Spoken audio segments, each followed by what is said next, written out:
Pričali ste sad o tim mislima i emocijama koje ste imali kada ste dolazili tu, a s kojim očekivanjima ste došli u ovu grupu? Što ste očekivali, kako će izgledat, što ćete dobiti, koja su bila vaša neka početna očekivanja od ovih grupa? Pa, iskreno, nisam previše razmišljala o očekivanjima i što ću dobiti s toga jer nisam imala nikakvih iskustva previše, pogotovo ne iz ovako grupnih terapija. Evo iskreno, jedinu sliku koju sam imala u glavi bilo kad vidite u filmovima onako alkoholičari i Anonymous, onda budu veliko i mračne prostorije s jednom lampicom svima u krug. Ali, dobro, osim toga, ne znam, očekivala sam možda malo više ljudi. Mi je isto bilo lijepo, kada sam došla vidjela da je malo ljudi, manje ljudi, jer je moglo biti nekako intimnije, mogli smo se malo, ne znam, ljepše povezati, što mi je bilo drago. Jedino mi je, evo što mogu reći da mi je jedino bilo žao da smo imali jednom tjednom, razumijem da je to možda normalno, nekakav termin jednom tjednom, ali iskreno mislim da bi bilo lijepo čak imati možda 2 puta tjedno ili češće, ne znam. Rado bi dolazila i 2 puta tjedno da je bilo. Pa ja isto nisam imala neka očekivanja kad sam dolazila ovdje. Sad kad razmišljam, možda bih to sažela sve pod terminom podrška, kao da ću doći u, ja se nadam, sigurno mjesto gdje mogu podijeliti s drugima koji su zapravo prošli kroz istu ili sličnu stvar kao i ja, podijeliti s drugima to što me muči i što mi je teško za reći na glas, možda inače. Tako da, očekivala sam možda podršku. Da, tako bi to sažela. Ja sam, izgooglala kako funkcioniraju grupe podrške.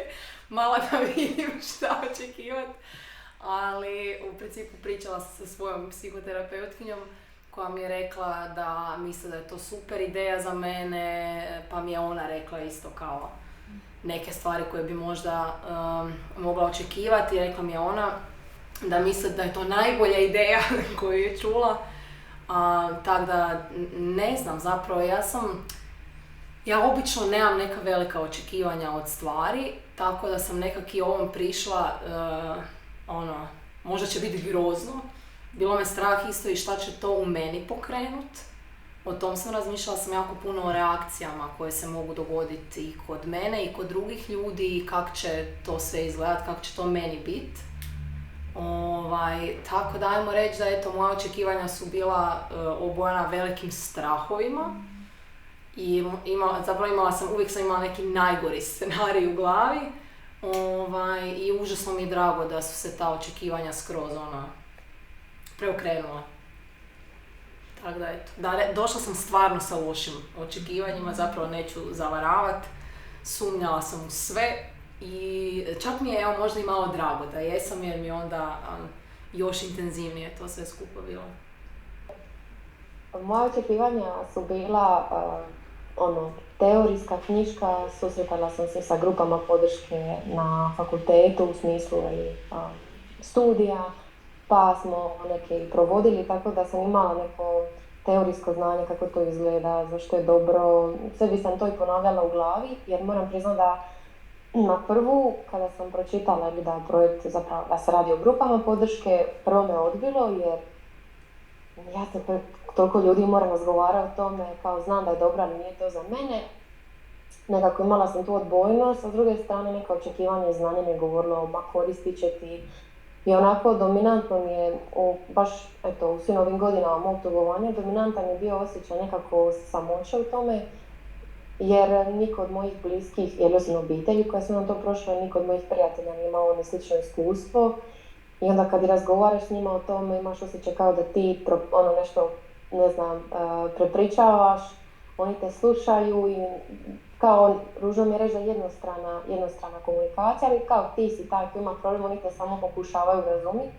Tako da to bila su neka teorijska očekivanja, ako bio je neki strah u tome svemu, ali ova teorijska su se ispunila, definitivno, mislim da je i za mene ovo iskustvo puno vrijednije je bilo grupno. Evo baš konkretno sjećam se situacije kada sam opisivala svoje gubitke i kada sam pričala o načinu gubitka, kad smo se međusobno neki od nas prepoznale, to se i meni dogodilo, meni to bio možda najveći osjećaj olakšanja do sad, pa u ovih 10 godina mog gubitka, pa moli sad u samih 10 susreta koji smo imali skupa. Znači nekako, evo kako vas slušam, baš su različita bila očekivanja od ovoga da očekivanja uopće nije bilo, što je isto ok, i da su bila lošija očekivanja i nekakvi strahovi, što je isto ok, do ovih očekivanja da ćete ovdje dobiti neki prostor za razgovor, za podršku, upoznat vršnjake sa sličnim iskustvima, do ovih očekivanja da će vam pomoći jer prema teoriji pomaže. I već ste krenuli malo odgovarati na sljedeće pitanje, a to je kada gledate sa kojim očekivanjima ste došli, koliko su se ta očekivanja onda na kraju ispunila, poklopila sa onim početnim. Pa evo, ako imate nekako za dodat nešto, slobodno. Pa ja mogu reći da možda nisam previše očekivala da će mi pomoći, jer, kao što sam spomenula, ne znam, 10 godina bez promjene nisam očekivala da će sad ni ovo donijeti nekakvu promjenu, ali stvarno mislim da velik je utjecaj razgovora s ljudima i pogotovo razgovora sa ljudima koji razumiju. Tako da što se tiče ostvarenih očekivanja, to jest neostvarenih očekivanja, drago mi da mi nije ne pomoglo, jer sam shvatila da stvarno je.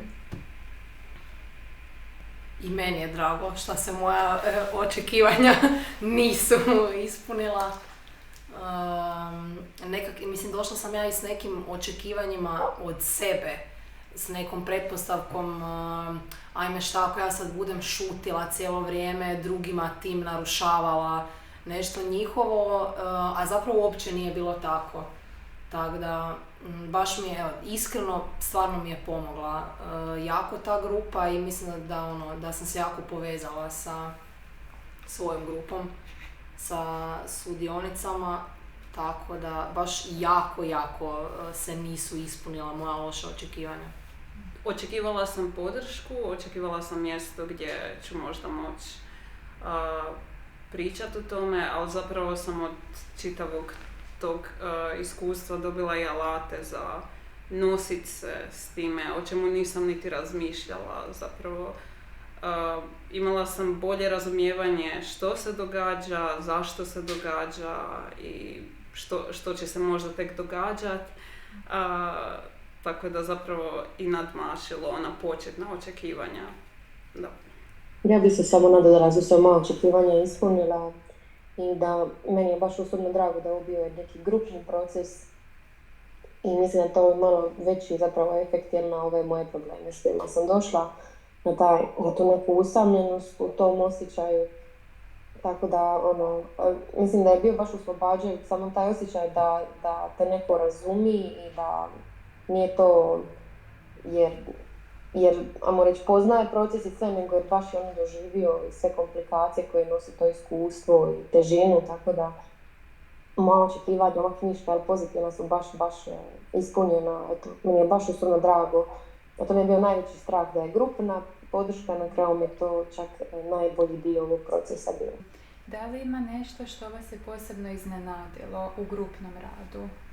Pa, ne znam, evo meni pada na pamet da me možda najviše iznenadilo to da sam se stvarno osjećala sigurno sa nepoznatim ljudima.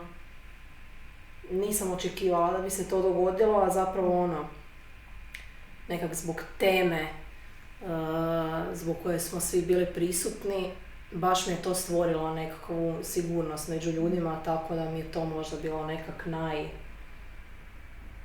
veće nadmašenje očekivanja.